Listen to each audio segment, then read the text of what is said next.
प्यारे बच्चों, welcome back to the grammar classes. मैं आपका इरशाद सर। आज हमारे पास लेक्चर नंबर 2 है, फॉर गॉड सेक होल्ड दाई टंग के ऊपर। तो आप सभी बच्चों से रिक्वेस्ट है कि आप अपनी नोटबुक्स और टेक्स्ट बुक्स जो है अपने साथ रखिएगा, क्योंकि जो भी आपको इन्फॉर्मेशन दी जा रही है आप उसको राइट डाउन करो। तो पेज नंबर है 26 हमारे पास, और इसका लास्ट पैरा हाउ एवर से। तो प्यारे बच्चों, how ever it is not only Islam which denounces backbiting, but all the religions in the world also denounce it. तो यहाँ पे मेंशन किया गया है it is not only in Islam, यानी कि ये सिर्फ इस्लाम नहीं है विच डिनाउंसेस बैकबाइटिंग, जो बैकबाइटिंग को डिनाउंस करता है। हाँ, इस्लाम में भी बैकबाइटिंग को डिनाउंस किया गया है। अब डिनाउंस का मतलब क्या होता है? डिनाउंस का मतलब होता है क्रिटिसाइज। डिनाउंस का और एक मतलब होता है कंडेम। डिनाउंस का और एक मतलब होता है publicly declare to be wrong और इविल। तो इस्लाम में इस चीज़ की मजम्मत की गई है बैक बाइटिंग के ऊपर। But all the religions in the world also denounce it, लेकिन दुनिया में जितने भी मज़ाहिब है उनमें भी बैक बाइटिंग को जो है डिनाउंस किया गया है, यानी कि बाकी मज़ाहिब में भी बैक बाइटिंग के ऊपर जो है शदीद मजम्मत का इजहार किया गया है।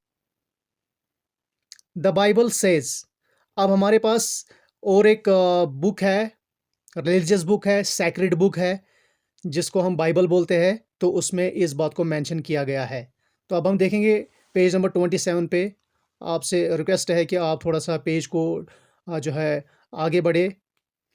तो यहाँ पे हमारे पास है for we all stumble in many veg.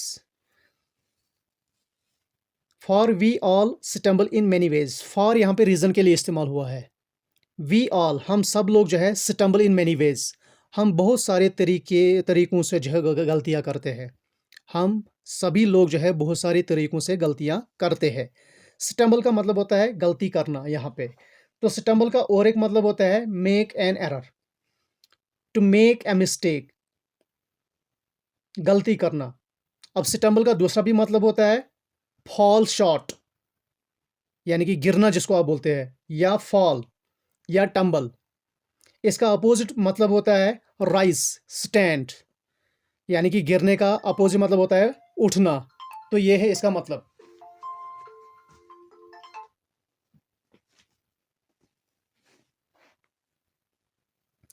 And if any one does not stumble in what he says, तो यहाँ पे राइटर क्या बोल रहे हैं? And if any one does not stumble in what he says, अगर कोई भी इंसान गलती नहीं करता है जो वो कहता है, यानी कि अगर इंसान कहने में गलती नहीं करता है, he is a perfect man, तो तब वो इंसान क्या है? वो परफेक्ट है, वो परफेक्ट मैन है।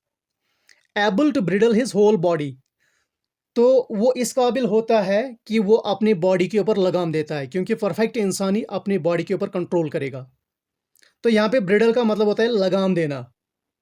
ब्रिडल का मतलब होता है लगाम देना। ब्रिडल का जो है हम देखेंगे इसके मीनिंग्स क्या है। इसका मतलब होता है to curb, to control, to restrain, to refrain, hold back, इसका मतलब होता है। अब यहाँ पे और एक हमारे पास वर्ड है होल बॉडी। होल बॉडी यहाँ पे बॉडी ही नहीं है। इसको अगर हम डीपर सेंस में देखेंगे तो इसका मतलब होता है डिजायर्स जो होती है, जो एक्शंस होती है, उनके ऊपर कंट्रोल करना। तो अगर एक इंसान अपनी बॉडी के ऊपर, अपनी एक्शंस के ऊपर, अपनी डिजायर्स के ऊपर कंट्रोल करता है, तो हम बोल सकते हैं कि वो इंसान जो है वो मुकम्मल इंसान है। तो नेक्स्ट हम मूव करेंगे जो है आपके पास जो यहाँ पे मेंशन किया गया है, द गीता सेज। अब जो गीता हमारे पास है उसमें मेंशन किया गया है, जो गीता है हमारे पास उसमें मेंशन किया गया है क्या? Freedom from fear, purity of thought, perseverance in pursuit of knowledge, freedom from the habit of backbiting, compassion for all beings, freedom from avarice, or his who is born to God like endowments। तो अब एक एक term को हम यहाँ पे समझने की कोशिश करेंगे। फ्रीडम होता है नजात, फ्रीडम का मतलब होता है आज़ादी, फ्रीडम का मतलब होता है लिबर्टी। अब अगर हम देखेंगे, अब यहाँ पे आपने किससे नजात हासिल करनी है? डर से, डर से नजात हासिल करनी है।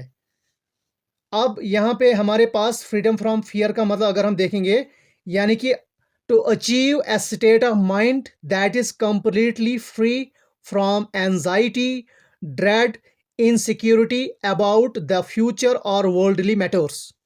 यानी कि इंसान को अपने दिमाग को उस मयार पे लेके आना है, इंसान को अपने दिमाग को उस लेवल पे लाना है, उस सतह पे लाना है कि जो भी एंजाइटी हो, जो भी डर हो दुनियावी चीज़ों के बारे में या फ्यूचर के बारे में, उसको अपने जहन से ही निकालना है। तो फियर का मतलब, तो फियर का यहाँ पे और एक मतलब है, अगर हम फियर की बात करेंगे, फियर का मतलब है worrying about future outcomes, failures और अनएक्सपेक्टेड चेंजेस। यानी कि जो इंसान को डर होता है कि फ्यूचर के आउटकम्स क्या होते हैं, फेलियर्स, नाकामियों के बारे में, या अनएक्सपेक्टेड चेंजेस, यानी कि ऐसी चेंजेस जिनके बारे में इंसान ने तस्वुर भी नहीं किया होता है, तो इनके बारे में जो है इनका डर निकालना है।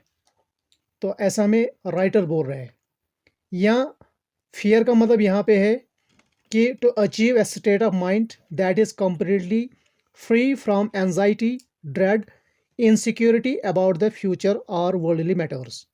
यानी कि इंसान को अपने दिमाग को उस लेवल पे लेके आना है, उस कंडीशन में लेके आना है, उस सतह पे लेके आना है कि इंसान जो है वो कंप्लीटली फ्री हो, किससे? एंजाइटी से, परेशानी से, ड्रेड, डर से, या जो इंसान की इनसिक्योरिटी होती है फ्यूचर के बारे में कि पता नहीं कि मेरे फ्यूचर में क्या होगा, या जो वर्ल्डली मैटर्स है, दुनियावी मामलात जो है उनके बारे में भी इंसान को जो है वो नजात हासिल करनी चाहिए, लिबर्टी हासिल करनी चाहिए, फ्रीडम हासिल करनी चाहिए।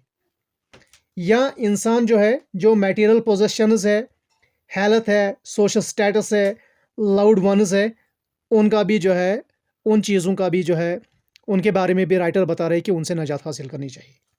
या फियर का और एक मतलब होता है फियर ऑफ डेथ। इंसान क्या समझता है इस दुनिया में कि जो मेरी फिजिकल बॉडी है यही सब कुछ है, और गलत गलत कामों में वो मुब्तला हो जाता है। तो ऐसा नहीं है, हमारी फिजिकल बॉडी ही सब कुछ नहीं है, हमारे अंदर क्रिएटर ने सोल जो है वो बरी है।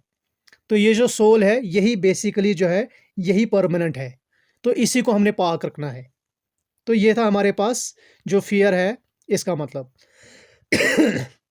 इसके बाद राइटर क्या बोल रहे हैं? प्योरिटी ऑफ हार्ट, यानी कि इंसान जो है उसको दिल साफ रखना चाहिए।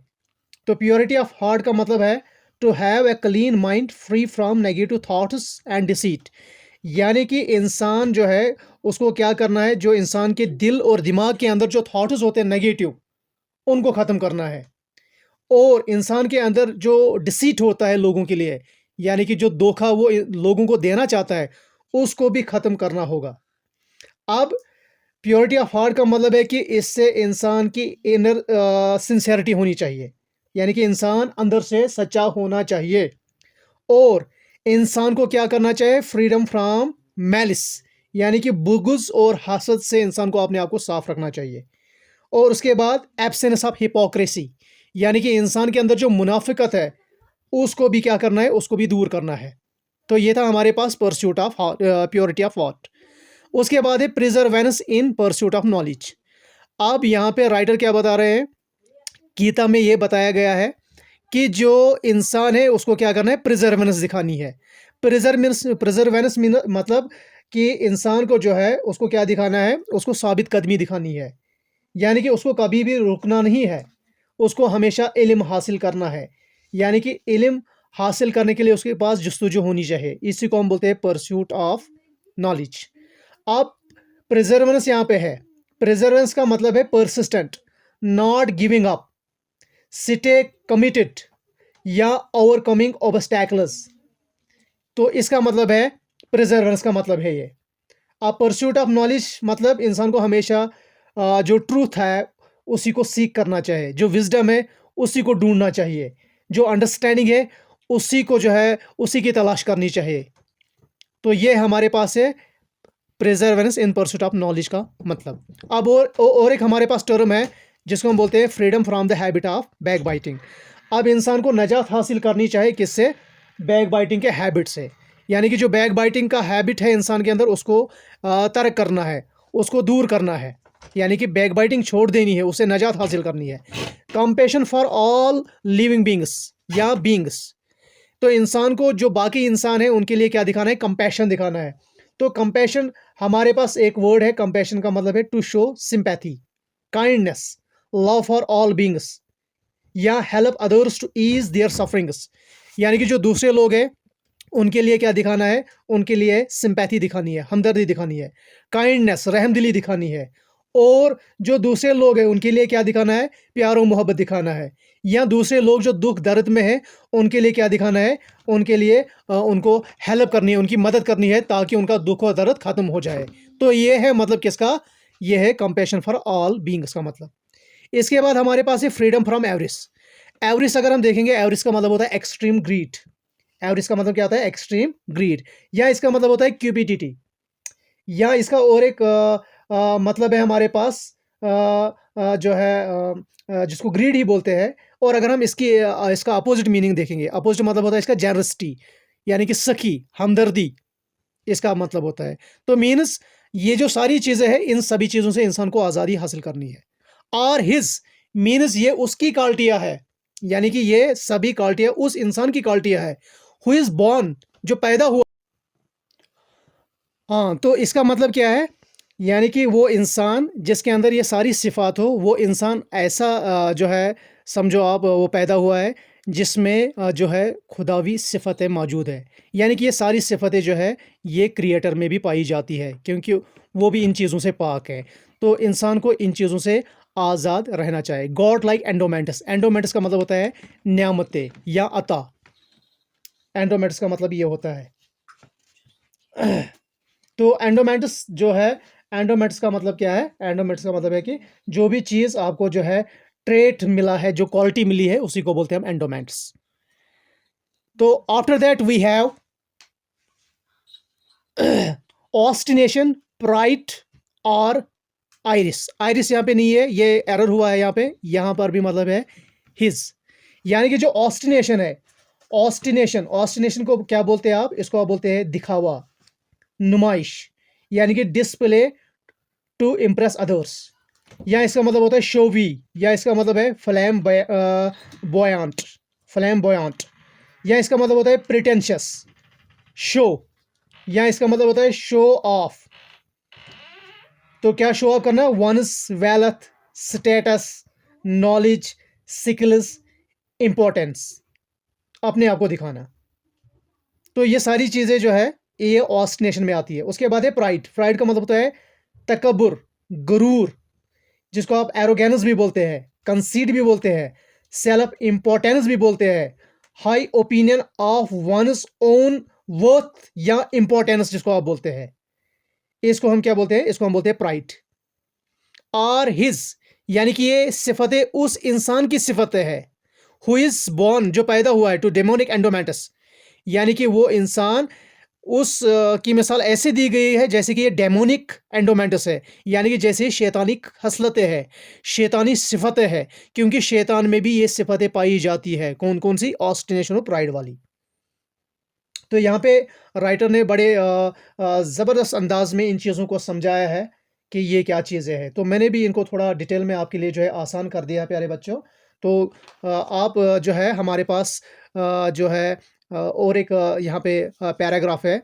लाइकवाइज, इसी तरह से, द गुरु ग्रंथ साहिब सेज, जो गुरु ग्रंथ साहिब है उसमें मेंशन किया गया है, the slanderer carries the great burden of sins, without payment he carries loads. The slanderer carries, जो सिलेंडरर होता है, सिलेंडर मतलब गेबत करने वाला, या इसको बदगो भी बोलते हैं, यानी कि a person who makes a false spoken statement to hurt others, या पर्सनस गुड नेम, या इसका मतलब है टू स्प्रेड फॉल्सहुड, या और एक मतलब इसका है who speaks ill of others, या a person who damages others reputation. तो इसको हम क्या बोलते हैं? इसको हम बोलते हैं स्लैंडरर। तो carries the great burden of since, उसके ऊपर क्या होता है, कैरीज, वो उठाता है the great burden of since, यानी कि गुनाहों का बड़ा बोझ उसके ऊपर होता है, गुनाहों का बड़ा बोझ उसके ऊपर होता है। बर्डन ऑफ सिंस मतलब यानी कि उसकी स्पिरिचुअलिटी जो है वो गिल्टी महसूस करती है बेड डीड्स की वजह से, यानी कि बुरे अमल की वजह से, बुरे कामों की वजह से, गुनाहों की वजह से। तो इसके गुनाहों की वजह से या बैड डीड्स की वजह से जो है उसके ऊपर एक बोझ होता है। Without payment he carries loads. अब इसके लिए पेमेंट, पेमेंट मतलब कंपनसेशन। तो अब इस चीज के लिए ये जो सारी चीजें वो करता है, गुनाहों का बोझ ऊपर उठाता है, तो इसके लिए उसको पेमेंट नहीं मिलने वाली है, मुआवजा नहीं मिलने वाला है, इनाम मिलने वाला नहीं है, रिवार्ड जिसको आप बोलते हैं। क्यों नहीं मिलने वाला है? क्योंकि रिवार्ड उसी को मिलता है जो अच्छे काम करता है, जो गैबत नहीं करता है, उसी को इनाम मिलता है अपने खालिक के सामने, अपने मालिक के सामने, अपने मौला के सामने, यानी कि खुदा के सामने, अल्लाह के सामने, या दूसरे मज़हबों में जो आप बोलते हैं जो भगवान वगैरह है उसके सामने।